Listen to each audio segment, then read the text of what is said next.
When it comes to our federal government, Americans are facing a confidence crisis. First, it was the scandals at the IRS and the VA, and now the threat from Ebola and President Obama's questionable level of concern.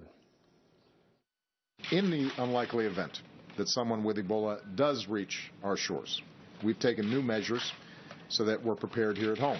Okay, well, somebody did reach our shores, at least one.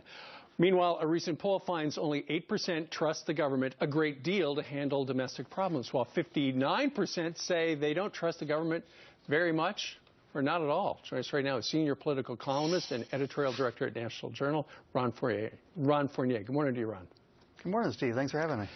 You know, it's scary, and you wrote a great column about this, is because the government right now is saying on this Ebola thing, we got it, trust us.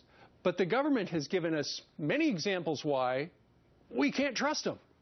Right.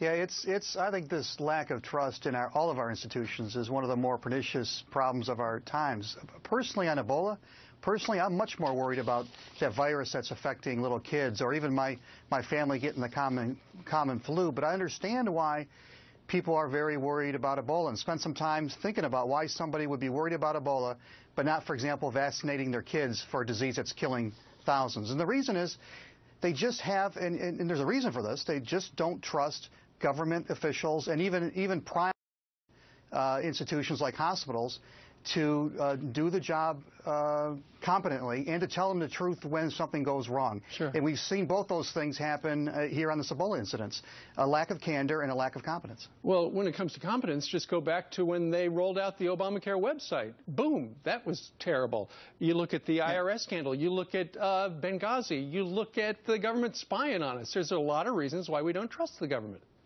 Yes, this government in particular has actually used incompetence as a defense against some of these scandals.